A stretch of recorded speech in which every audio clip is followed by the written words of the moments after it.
Hey guys, and welcome back to Trekyards. I'm Captain Foley. I'm Kongs and special video, Stuart. Haven't done one of these in a while, but special. It is. It's an announcement video. We have somebody else joining the crew or the cast of Trekyards, I guess. We have interviewed him before. We saw him in Denver when we were at Denver Comic Con, but we'd like to welcome him formally to the show.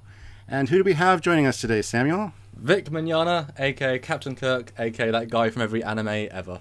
Am I allowed to talk now? You can indeed. Hello, happy to join you guys. I told you I was going to apologize to your audience immediately. I just got off my motorcycle, and I didn't even have a chance to look in the mirror and go, ha! I have helmet hair right now. Not Captain Kirk hair, definitely helmet hair. It looks good. It's the Captain Kirk just on an away mission kind of beaten up look. It's good. Captain Kirk in a portable, in a convertible Corvette, right? Yes. Heading toward a cliff, as it were. Oh, there you go. Good reference. Okay, nice. Yeah. Well, happy to be here, guys. Thanks for having me back. Anytime. It's awesome to have you here joining us today. So, I guess we'll start off by having you introduce yourself. And who is Vic Mignogna, and what do you do exactly? Well, I hope I said your name right, by the way. I tend to get it wrong. You know what? We should stop right now because you said it right, and it's just going to be downhill from there. I'm always surprised when anyone says my name right. I am a lowly Italian boy from Western Pennsylvania. I've been voice acting for about 20 years. I've done over 300 different anime series and video games. And about 5 years ago, I embarked on my childhood dream project, which I called Star Trek Continues. And my dream was to make a fan-based Star Trek series as good as I could possibly make it. Really focus on improving on all of the areas that fan series often fall a little short, whether it be story or acting or camera work or lighting or editing or any number of pitfalls.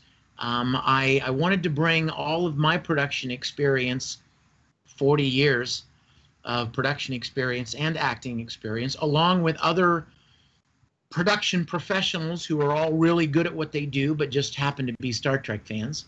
And can I jump in there because you had a little smile when you said editing? So I don't know if fans know, but you've edited every episode? Every single episode, yep. So he gets to have a little smirk because that's fair. That's just justified. MacBook Pro that I am talking to you on, this little powerhouse has edited every single episode of Star Trek Continues. It's funny you mentioned that, Samuel, because I didn't notice that until the very last episode. I saw edited by, and yeah, I didn't even know that.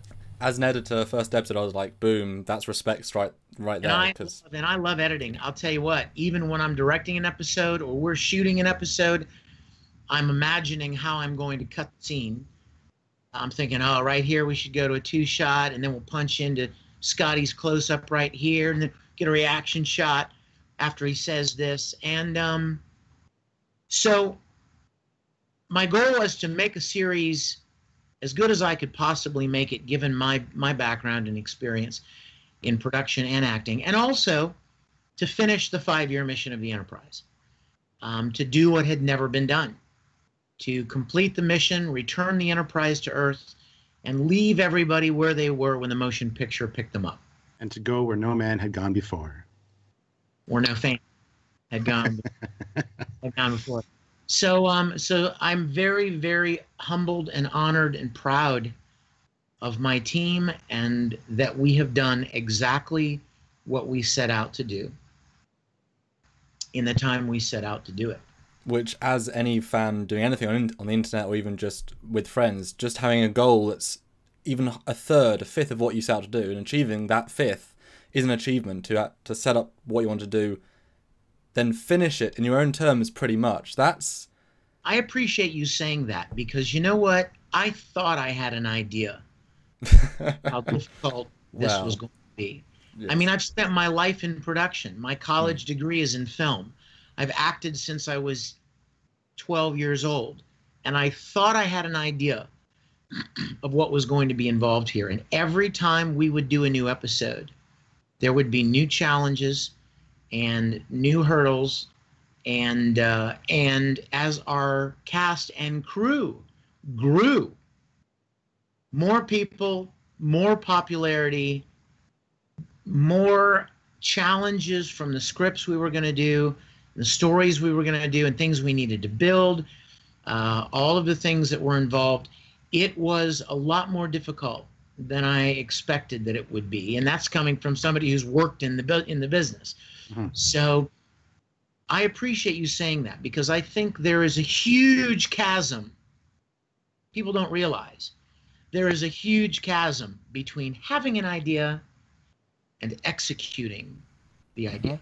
And staying to a long-form format. I mean, I was thoroughly impressed that your last episode was like 56 minutes. I mean, a couple of your middle ones were like 39, and TOS is 50, but you managed to do some pretty long ones. Some of our episodes were in our low 40s. Yeah. But I have to tell you, that wasn't because we couldn't think of anything to do. It was because we wrote the script, we told the story we wanted to tell, and that's just how long it ended up being. I could have very easily padded it as the editor, right? As the editor, I could have gone all around the bridge, reaction shots for everybody, and pad it out. But that demonstrates a lack of, of understanding, of pacing and tempo, and telling the story succinctly, and keeping it moving, and keeping the audience engaged. So it was a choice we made. Okay, they weren't going to be as long as some of the other. But we told the stories we wanted to tell.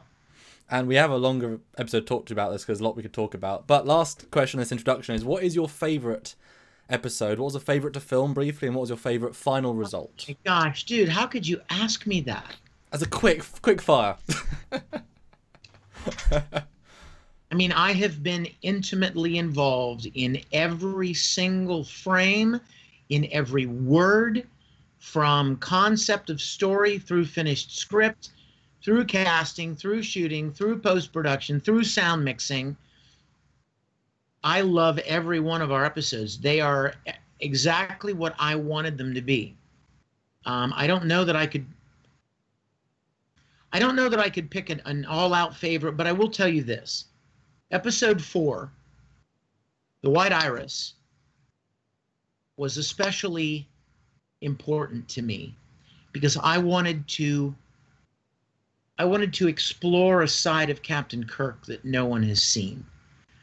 And that is a side who struggles with his own demons of guilt and shame and remorse and loss.